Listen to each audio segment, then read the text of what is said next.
Olá, boa noite. Hoje o Redação TVE começa mostrando os impactos da pandemia sobre a população mais vulnerável. Com o agravamento da crise econômica, muitas famílias têm encontrado dificuldade para se sustentar e manter as medidas de higienização e distanciamento social. Boa parte delas é chefiada por mulheres, que acumulam as funções de cuidar dos filhos e ser a única fonte de renda em suas casas. Pois uma sanitarista aqui da capital criou uma rede de apoio para essas famílias. É o trabalho do Fundo de Amparo e Combate à Fome em Porto Alegre, que está com um financiamento coletivo para receber doações. Os dados do último levantamento do IBGE apontam: quase a metade dos lares brasileiros são chefiados por mulheres.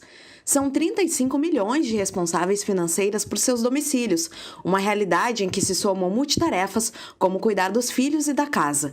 Pensando nisso, a sanitarista Dayana Santos começou uma ação para levar com rapidez alimentos e material de higiene para quem está fora do radar do poder público. O plano, que começou propondo ajudar 100 lares, hoje envolve dezenas de apoiadoras e já chegou a 2.000 famílias. Primeiro, a gente começou só fazendo, na verdade, a arrecadação de alimentos. E vendo uma grande procura, inclusive de outras comunidades, a gente começou a pensar, a projetar uma outra forma de arrecadação. Aí se inicia também a vaquinha online. Então, o fundo ele tem o início, na verdade, dele, eu acho que essa visceralidade de pensar mulheres pensando em mulheres. Porque daí são mães que estão no coletivo, que pensam como as outras mães vão dar conta, sendo que as crianças estão fora da escola, sendo que a creche está fechada, serviço de convivência está fechado, não consegue sair para trabalhar. Uma grande maioria de mães solteiras, isso é importante da gente sempre relatar, porque isso também fala muito de todo um processo de estrutura dessa sociedade que, por vezes, não considera esse como um dado importante. Porque quando as mulheres são solteiras, quando elas estão tocando, são as chefes de família, a possibilidade delas saírem para tocar a vida e os filhos ficarem cuidados é totalmente diferente. A gente faz essa vaquinha virtual com essa projeção de 30 dias e daí o que acontece? Em 15 dias a gente bateu a meta. Em menos de 15 dias essa meta foi batida. Para além disso, a gente estava com o triplo de procura. Então, a gente começou a ampliar, muita gente veio se somando, e eu acho que aí é que está o grande ganho. Muitas mulheres que vêm se somando a gente, muitas outras estruturas de coletivo que também vêm até nós para oferecer comida, roupa, todo tipo de auxílio, desde auxílio psicológico, que isso eu acho que é muito interessante também a gente pensar nesse período.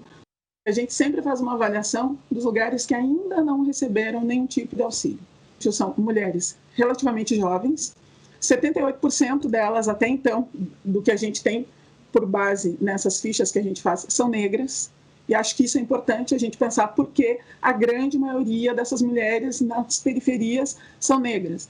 Baixa escolaridade, com uma renda média de R$600, quando em algumas comunidades a gente nota que isso altera para 700, mas não chega a um salário mínimo.